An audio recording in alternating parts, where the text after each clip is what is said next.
વહીવટીતંત્રની ટીમો મતદારોની ખરાઈ કરવા ઊન વિસ્તારમાં પહોંચી ત્યારે અંદાજ 50 જેટલા મકાનોમાં તાળા લાગી ગયા હોવાનું સામે આવ્યું છે।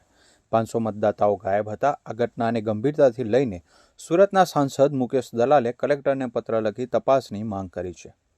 ચૂંટણી પંચના આદેશ મુજબ હાલમાં સ્પેશિયલ ઇન્ટરનલ રિવિઝનની કામગીરી ચાલી રહી છે, જેનો હેતુ બોગસ મતદારો અને ગેરકાયદેસર રીતે યાદીમાં ઘૂસી ગયેલા તત્વોને દૂર કરવાનો છે। ઊન વિસ્તારમાં જેવી બીએલઓની ટીમો સક્રિય થઈ કે તુરંત જ સેંકડો લોકો ઘર છોડીને ગાયબ થઈ ગયા હતા। આ વિસ્તારોમાં વર્ષોથી શંકાસ્પદ રીતે વસવાટ કરતા લોકો તપાસના ડરથી હિજરત કરી ગયા છે।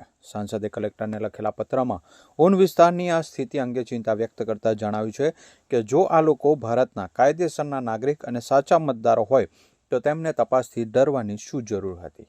50 ઘરોમાં એકસાથે તાળા લાગવા એ સાબિત કરે છે કે અહીં કંઈક રંધાઈ રહ્યું છે।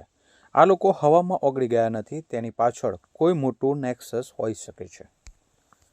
પત્ર લખ્યું છે, શું છે હકીકત? એસઆર મુદ્દે જ્યારે કામગીરી મતદાર નોંધણી કરી રહ્યા હતા ત્યારે એક વિસ્તારમાંથી 500થી વધુ લોકો ઘરને તાળા મારીને ચાલ્યા ગયા છે। તે બાબત મારા ધ્યાન પર આવતા મેં કલેક્ટરશ્રી અને કમિશનરશ્રી તરફથી તપાસની માંગણી કરી છે કે જો આ લોકો ભારત દેશના નાગરિક હોય તો શા માટે લોકો ઘરને તાળા મારીને ચાલી ગયા છે। આથી તમે તપાસ કરો કે જો આ લોકોનો કોઈ ગુનાહિત ભૂતકાળ હોય તો તે લોકો સામે કાયદેસરની કાર્યવાહી કરવામાં આવે, કેમ કે આ ઘૂસપેઠિયા, આ બાંગ્લાદેશી ઘૂસપેઠિયા સુરત શહેરની, ગુજરાત રાજ્ય, દેશની શાંતિ સલામતી માટે ખૂબ મોટો પડકાર છે એવું મારું સ્પષ્ટ માનવું।